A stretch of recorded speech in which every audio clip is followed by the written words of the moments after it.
अस्सलामुअलैकुम, वेलकम आप सभी का इस नई वीडियो में। तो आज की इस वीडियो में मैं आपके साथ जेके बोस क्लास 10th का मैथमेटिक्स का सॉलिड पेपर लेकर आया हूं 2024 का।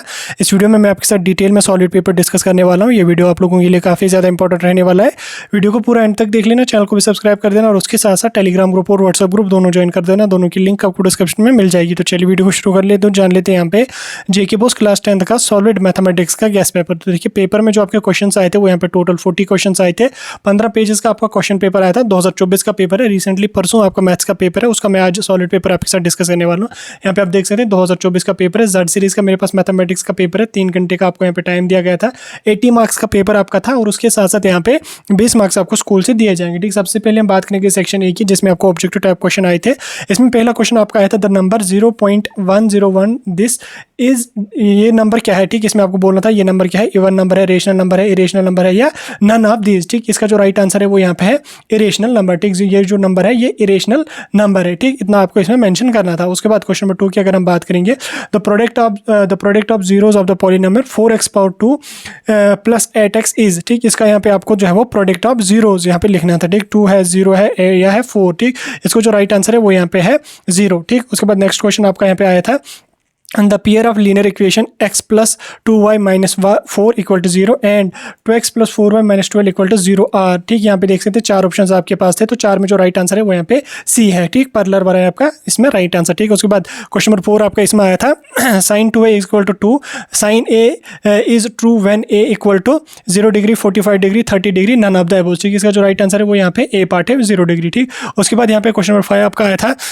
11 term of A P this, इसके यहाँ पे आपको 11 टर्म लिखनी थी 28 22 -38 या नन ऑफ द अबव। ठीक, इसका जो राइट आंसर है वो यहाँ पे बी पार्ट है 22। इसका जो है वो राइट आंसर है यहाँ पे। उसके बाद क्वेश्चन नंबर 8 की अगर हम बात करेंगे, क्वेश्चन नंबर 8 यहाँ पे आपका आया था getting a natural number greater than the 0 is an example of impossible event, simple event, sure event and none of the above. इसका जो राइट आंसर है वो यहाँ पे सी पार्ट है श्योर इवेंट। ठीक, उसके बाद क्वेश्चन नंबर 9 यहाँ पे आपका आया था वॉल्यूम ऑफ सेफियर इज। ठीक, 4 ऑप्शन आपके पास हैं, 4 में से जो राइट आंसर है वो यहाँ पे सी पार्ट है 4/3 पाई इंटू आर पावर 3। ठीक, पाई इंटू आर क्यूब। ठीक, ये आपका राइट आंसर है। उसके बाद क्वेश्चन नंबर नेक्स्ट यहाँ पे आपका है the abscissa of a point on y axis is 1 0 -1 none of the above. इसका जो राइट आंसर है वो यहाँ पे बी पार्ट है। उसके बाद नेक्स्ट क्वेश्चन यहाँ पे आपका है HCF of 26 and 91 is 26 13 14 none of the above. इसका जो राइट आंसर है वो यहाँ पे 13 है। 13 आता है HCF 26 और 91 का। उसके बाद नेक्स्ट क्वेश्चन यहाँ पे आपका है discriminant of the quadratic equation this is. ठीक, इसे आपका जो है यहाँ पे 3 ऑप्शन है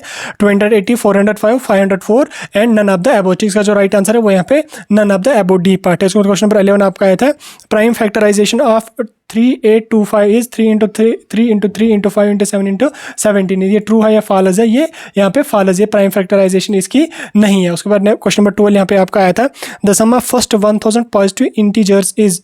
ठीक, यहाँ पे आप देख सकते हैं ए पार्ट जो है इसका यहाँ पे राइट आंसर है। उसके बाद नेक्स्ट क्वेश्चन की अगर हम बात करेंगे, नेक्स्ट क्वेश्चन नंबर 13 है 1/2 can be probability of an event. ठीक, ये आपका ट्रू है या फॉल्स है, ये आपका ट्रू है, ये आपका राइट आंसर है, इसका ट्रू है। ठीक, उसके बाद यहाँ पे क्वेश्चन नंबर 14 है all dash triangles are similar. ठीक, isosceles triangles and equilateral triangles. ठीक, इक्विलेटरल ट्रायंगल्स जो होती है वो यहाँ पे जो है वो इक्वल सिमिलर यहाँ पे होती है। उसके बाद क्वेश्चन नंबर 15 आपका है the number of tangent that can be drawn on a circle. ठीक, इज, यहाँ पे कितने टेंजेंट्स हम ड्रा कर सकते हैं सर्कल पे, तो इसका जो राइट आंसर है वो यहाँ पे इनफाइनाइट टेंजेंट्स जो है वो हम ड्रा कर सकते हैं सर्कल पे। उसके बाद यहाँ पे क्वेश्चन नंबर 6 आया था if a × n equal to n - 1 × 2 - n then find a × 40। यहाँ पे आपका इसका जो राइट आंसर है वो यहाँ पे -6 है। उसके बाद क्वेश्चन नंबर 17 है x = 3 y = -2 is the solution of equation 2x - 3y = 12। ये आपको देखना है कि ये ट्रू है या फॉल्स है, ये बिल्कुल ट्रू है। उसके बाद यहाँ पे देख सकते हैं आप क्वेश्चन नंबर 18 आपका आया था the value of cosec a is always greater than और इक्वल टू 1। ठीक, इसका यहाँ पे आपको लिखना था ट्रू और फॉल्स, ये आपको यहाँ पे करना था।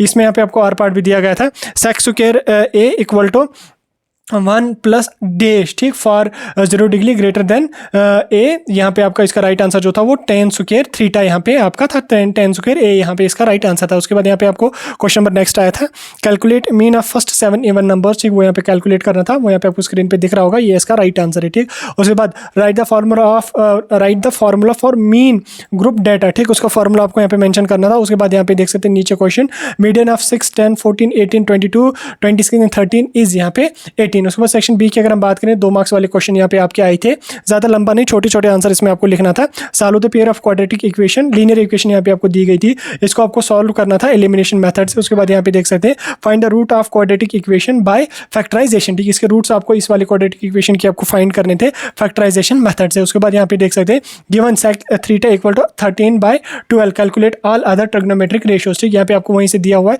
सेक थीटा का, यहाँ पे आपको वहीं से दिया हुआ है। अब आपको बाकी अदर ट्रिग्नोमेट्रिक रेशियोज जो वो कैलकुलेट करने थे। उसके बाद नेक्स्ट क्वेश्चन यहाँ पे आपका आया था find volume of sphere of radius 3 centimetre, ठीक, सफियर एक है, उसका रेडियस हमारे पास 3 सेंटीमीटर है, उसका यहाँ पे आपको वॉल्यूम कैलकुलेट करना था। उसके बाद इसका आर पार्ट भी आपको आया था, calculate the curved surface area of cylinder of radius 2 centimetre and height 7 centimetre. Curved surface area आपको सिलेंडर का कैलकुलेट करना था, जिसका रेडियस 2 सेंटीमीटर था और उसकी हाइट 7 सेंटीमीटर थी, उसका कर्व्ड सरफेस एरिया आपको कैलकुलेट करना था। उसके बाद क्वेश्चन नंबर नेक्स्ट आपका आया था find the values of y for which distance between pointers P2 × 3 and Q, यहाँ पे देख सकते हैं 2 पॉइंट्स है P एंड Q, उनके बीच की डिस्टेंस यहाँ पे दी हुई है 10 यूनिट्स की, ठीक, उसमें यहाँ पे आपको वैल्यू कैलकुलेट करना था y का, ठीक, इसका यहाँ पे आपको आर पार्ट दिया गया था, check whether this and this are the vertical of an isosceles triangle, ठीक, इसको आपको कैलकुलेट करना था, ये वर्टिसेस हैं आइसोसेलेस ट्रायंगल की नहीं। उसके बाद क्वेश्चन नंबर 26 यहाँ पे आपका आया था find a quadratic polynomial the sum of product whose zeros is √2 and 1/3 respectively, ठीक, क्वाड्रेटिक पॉलिनोमियल्स आपको फाइंड करने थे दो सम ऑफ प्रोडक्ट्स के जिनके जीरोस यहाँ पे वैल्यू दिए हुए हैं, ठीक, इनको आपको जो है वो कैलकुलेट करना था। उसके बाद सेक्शन सी से अगर हम बात करेंगे 3 मार्क्स वाले क्वेश्चन आपको आए थे। इसमें पहला क्वेश्चन आपका क्वेश्चन नंबर 27 वाला था find the coordinates of a point which divide is the line segment, ठीक, यहाँ पे देख सकते हैं joining A and joining B into 4 equal parts, ठीक, यहाँ पे आपको कोऑर्डिनेट्स उसकी फाइंड करने थे। उसके बाद नेक्स्ट क्वेश्चन आपका आया था find the area of quadrant of a circle whose circumstance is this, ठीक, इसका सर्कमस्टेंस वहीं से दिया हुआ था, आपको एरिया इसका कैलकुलेट करना था। उसके बाद यहाँ पे बाकी क्वेश्चन भी यहाँ पे आप देख सकते हैं, स्क्रीन पे आपको दिख भी रहे होंगे, 3 मार्क्स वाली ये क्वेश्चन है, तो इनको यहाँ पे आप चेकआउट कर सकते हैं। हम नीचे चलेंगे डी पार्ट पे, तो डी पार्ट में यहाँ पे आपको जो तो 4 मार्क्स वाले क्वेश्चन थे, लॉन्ग आंसर टाइप क्वेश्चन है, इनमें सभी क्वेश्चंस के यहाँ पे आपको आर पार्ट दिए हुए थे, यहाँ पे आप देख सकते हैं क्वेश्चन सभी क्वेश्चंस के आपको आर पार्ट दिए हुए थे। तो ये था आपका सॉलिड मैथमेटिक्स का पेपर जो मैंने आपके साथ डिस्कस किया। तो बाकी अगर आपको पेपर का PDF चाहिए आप हमारी वेबसाइट www.sajjadspeaks.com पे विजिट कर सकते हैं, नहीं तो मैं डायरेक्टली लिंक डिस्क्रिप्शन में दे दूंगा, आप वहाँ से जाकर डायरेक्टली PDF को जो वो डाउनलोड कर सकते हैं।